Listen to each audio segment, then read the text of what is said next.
Good morning everyone, सभी का स्वागत है जीके क्रेज के यूट्यूब चैनल पर। सो गाइस, आज है 17 जनवरी व 17 जनवरी के क्या क्या क्वेश्चंस हमें पढ़ने हैं। सो उन सारे क्वेश्चंस का डिस्कशन आज हम इस वीडियो में करेंगे। और एक और इम्पॉर्टेंट बात है कि आज हम इस वीडियो में 15 जनवरी, 16 जनवरी और 17 जनवरी दोनों अगर हम इन दोनों डेज की बात करते हैं तो इनकी भी हम यहाँ पर क्वेश्चन जो है डिस्कस करने वाले हैं। तो चलिए आइए शुरू करा जाए। आपका पहला सवाल ये रहा, सारंग 2023 भारत का सबसे बड़ा छात्र संचालित महोत्सव कहाँ पर शुरू हुआ है। सो IIT Delhi, IIT Madras, IIT Mumbai या फिर आईआईटी जोधपुर में इसको शुरू किया गया है। तो अगर गाइस हम यहाँ पर बात करते हैं कि कौन कहाँ पर जो है इसको शुरू किया गया, तो अभी आईआईटी मद्रास में जो है इसको शुरू किया गया है, यानी आंसर हो जाएगा ऑप्शन नंबर बी। सो अगर हम इस फेस्टिवल की बात करते हैं या फिर इस फेस्ट की बात करते हैं तो इसको पूरी तरीके से आईआईटी मद्रास के स्टूडेंट्स के द्वारा शुरू किया जा रहा है।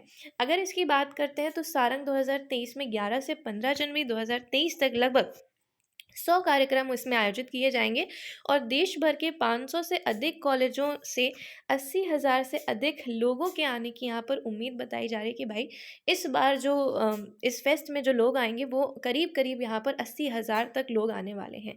इसकी जो थीम रखी गई है वो थीम है मिस्टिक ह्यूज। ध्यान से सुनिएगा, मिस्टिक ह्यूज यहाँ पर इसकी थीम है।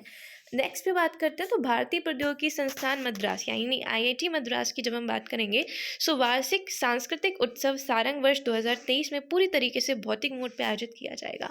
यानी इसमें जो भी चीज़ें यहाँ पर होंगी वो वर्चुअल मोड पे नहीं होंगी, सारी चीज़ें भौतिक मोड में यानी कि फिजिकल तौर पर लोगों को यहाँ पर इसमें अटेंड होके इस फेस्ट को जो है इंजॉय करना है, मतलब इसमें पार्टिसिपेट करना है। नो वर्चुअल मोड आपको यहाँ पर दिखेगा।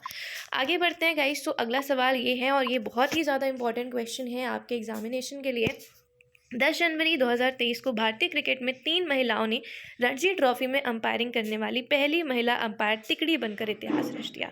सो उन तीनों महिलाओं का नाम क्या है ये आपने बताना है। ऑप्शन ए एम के रिया, प्रिया और हरनील देओल। ऑप्शन बी स्मृति मंदाना, शफाली वर्मा और Deepti Sharma. Option C Radhika Sharma Kumari and Reena Das. Option D Vrinda Rathi, Janani Narayanan या फिर गायत्री वेणुगोपालन। सो गाइस, इस क्वेश्चन का जो राइट आंसर है वो है आपके सामने ऑप्शन नंबर डी यानी वृंदा राठी, जननी नारायणन और गायत्री वेणुगोपालन जो है ऐसा पहली बार हुआ है कि ये पहली महिला अंपायर तिकड़ी बनकर इन्होंने इतिहास रचा है। सो आगे बढ़ते हैं नेक्स्ट सवाल के ऊपर और ये रही तीनों लोग, इनकी पिक्चर आप देख सकते हैं।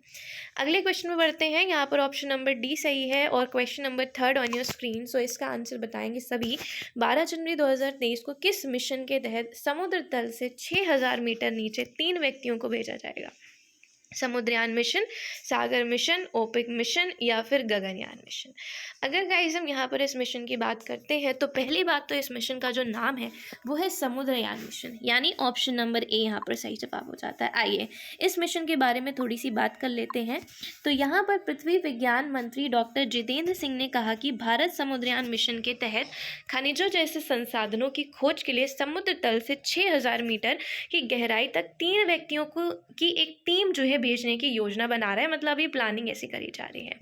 सो इसके अंदर अगर हम बात करते हैं अगले 3 सालों में पूरा होने की उम्मीद है, जिसमें मत्स्य 6000 नामक एक वाहन का उपयोग किया जाएगा, यानी इसी वाहन के द्वारा जो है यहाँ पर इसका जो मेन कार्य है वह किया जाएगा। अगर हम इसकी बात करते हैं तो भारत के पास 7000 किलोमीटर की तटरेखा और 1382 द्वीपों के साथ एक अद्वितीय समुद्री स्थान है। ये मिशन भारत के लिए एक महत्वपूर्ण भूमिका जो है आगे चल के निभाएगा। अगले सवाल पे आते हैं, क्वेश्चन नंबर 4। सो केंद्र सरकार ने भारतीय रिजर्व बैंक के deputy governor Michael Devvrat Patra का कार्यकाल कितना बढ़ाया है। सो 2 साल, 1 साल या फिर 4 साल बढ़ाया। अगर गाइस हम इस क्वेश्चन की बात करते हैं तो आपको बताना है कि इस क्वेश्चन का जो सही जवाब है वो क्या हो जाएगा। सो गाइस, इस क्वेश्चन का जो सही जवाब है वो हो जाएगा यहाँ पर आपके सामने ऑप्शन नंबर बी, यानी कि 1 साल के लिए जो है यहाँ पर इनके कार्यकाल को बढ़ाया गया है।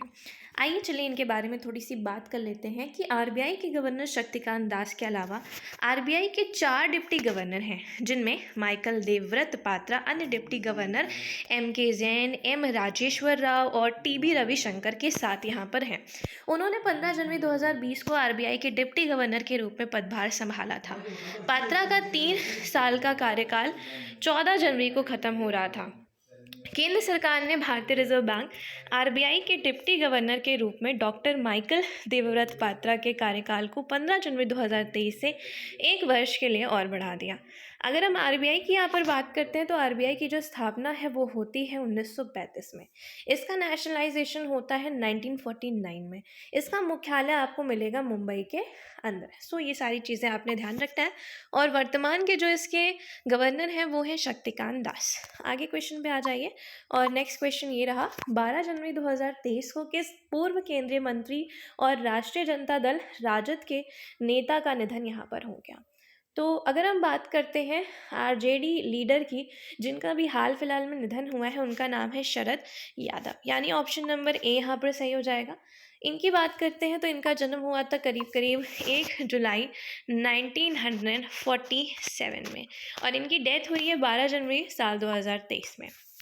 अगर हम इनकी बात करते हैं तो इनकी एज जो है वो 75 वर्षीय दिग्गज राजनेता, कुछ समय से बहुत यानी हम कह सकते हैं कि लंबी बीमारी के चलते जो है इनकी डेथ हुई है। उन्होंने गुरुग्राम के एक निजी अस्पताल में अंतिम सांस ली। शरद यादव ने 90 के दशक के अंत में अटल बिहारी वाजपेयी सरकार और 1989 में वीपी सिंह सरकार में मंत्री के रूप में कार्य किया था। वे 3 बार राज्यसभा के सदस्य रहे। वे 7 बार लोकसभा के लिए चुने गए और 2018 में उन्होंने अपनी खुद की पार्टी लोकतांत्रिक जनता दल लॉन्च की, लेकिन 2 साल बाद लालू यादव की राष्ट्रीय जनता दल में इनको जो है इन्होंने विलय कर लिया।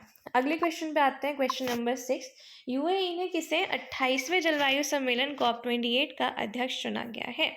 सो कुमार मित्तल, शरद यादव, डॉक्टर सुल्तान अहमद अल जाबेर या फिर मोहम्मद अबूर। अगर गाइज हम बात करते हैं तो अभी हाल फिलहाल में आपके एसएससी जीडी के एग्जाम में COP27 से सवाल आया था। ये कहाँ पर हुई थी? सो COP27 हुई थी आपकी इजिप्ट के अंदर। सो अगर हम COP28 की बात करते हैं जो यूएई से जुड़ी हुई है, तो इसके अंदर जो प्रेसिडेंट है वो किसको चुना गया है? डॉक्टर सुल्तान अहमद अल जाबेर को। सो यहाँ पर ऑप्शन नंबर सी है और ध्यान दीजिएगा कि सी को यहाँ पर टिक किया है, आप लोग बी को मत समझिए, यहाँ पर सी जो है हो जाएगा। आगे क्वेश्चन में बढ़ते हैं। सो नेक्स्ट सवाल आपके सामने ये रहा, सुखोई लड़ाकू विमान उड़ाने वाली भारत की पहली महिला पायलट कौन बनी? अंजलि, अवनी चतुर्वेदी, दीपिका वर्मा या फिर मनीषा रावत। तो आपको बता दें हमारी इंडिया की जो पहली महिला पायलट है जो कि जिन्होंने अभी उड़ाने जा रही है सुखोई लड़ाकू विमान, तो वो है अवनी चतुर्वेदी, यानी ऑप्शन नंबर बी यहाँ पर आपके सामने सही जवाब हो जाता है। सो गाइस ये बहुत ज़्यादा इंपॉर्टेंट है। आगे क्वेश्चन में बढ़ते हैं, क्वेश्चन नंबर 8। किसे दिसंबर 2022 के लिए ICC men's player of the month चुना गया? बाबर आजम, विराट कोहली, ट्रेविस हेड या फिर हैरी ब्रूक हो जाएंगे। अगर गाइस हम बात करते हैं so ICC men's player of the month for the month of December 2022 वो चुने गई हैं यहाँ पर हैरी ब्रूक, यानी आंसर यहाँ पर डी हो जाएगा। चलिए ये रहे हैरी ब्रूक और इन्हें आप ध्यान रखिएगा। अगर हम इनकी बात करते हैं थोड़ी सी, ठीक है, सो यहाँ पर एक्सप्लेनेशन देखेंगे ज़रूर कि यहाँ पर ICC player of the month award की घोषणा की है, जिसमें इंग्लैंड के उभरते स्टार बल्लेबाज हैरी ब्रूक एवं ऑस्ट्रेलिया के एशले गार्डन को क्रमशः ICC men's and women's player of the month का अवार्ड मिला है। यानी कि अगर हम मेंस की बात करते हैं तो हैरी ब्रूक को मिला है और अगर हम वुमेन की बात करते हैं तो वह एशले गार्डन को मिला है जो कि ऑस्ट्रेलिया की रहने वाली है। आगे बढ़ते हैं गाइस नेक्स्ट क्वेश्चन के ऊपर। सो किसे हाल ही में जयपुर फिल्म फेस्टिवल में लाइफ टाइम अचीवमेंट अवार्ड से नवाजा गया? मीरा नैयर, मेघना गुलजार, अपर्णा सेन या फिर जोया अख्तर। सो गाइस अगर हम बात करते हैं इस क्वेश्चन का आंसर आप सभी ने मुझे कमेंट सेक्शन में देना है कि अभी जो जयपुर फिल्म फेस्टिवल हुआ है उसमें लाइफ टाइम अचीवमेंट अवार्ड किसको दिया गया है। आगे बढ़ते हैं। So this is the homework question. ये आपका एक और क्वेश्चन है होमवर्क के लिए। भारतीय उच्चायोग ने किस देश के सबराग मुवा विश्वविद्यालय में हिंदी पीठ स्थापित करने के लिए समझौता किया? सो श्रीलंका, नेपाल, भूटान और बांग्लादेश। इन दोनों ही सवालों के जवाब आप लोग गाइज मुझे कमेंट सेक्शन में देंगे because both the questions are very important and आपको जो है इन क्वेश्चंस का आंसर भी करना है। सो इन क्वेश्चन का आंसर आप मुझे कमेंट सेक्शन में ज़रूर दीजिएगा। बाकी आज के सेशन को हम यहीं पर ओवर करते हैं। सेशन कैसे लगा वो भी ज़रूर बताइएगा मुझे कमेंट सेक्शन में। और इस सेशन के अंदर हम वही सारी न्यूज़ को रखते हैं जो कि आपके एग्ज़ाम्स के लिए इम्पॉर्टेंट है और उन स्टैटिक जीके की बातों को डिस्कस करते हैं जो कि आपके एग्ज़ाम में पूछी गई। फॉर एग्जाम्पल COP27 से सवाल आया जीडी के एग्ज़ाम में, तो COP27 से आया तो हो सकता है कि अभी जो नेक्स्ट शिफ्ट होने वाली है एसएससी जीडी की उसमें COP28 से सवाल आ जाए। या फिर कॉप 26 से सवाल आ जाए। तो ये चीज़ें आप ध्यान रखिए और चीज़ों को रिलेट करके पढ़िए, सो आपके लिए वो ज़्यादा बेहतर रहेगा। सो चलिए आज के सेशन को हम यहीं पर ओवर करते हैं। अब नेक्स्ट सेशन में मिलेंगे और जिसने भी सेशन को लाइक शेयर नहीं किया हो, so please also like and share this session. Thank you so much and have a nice day.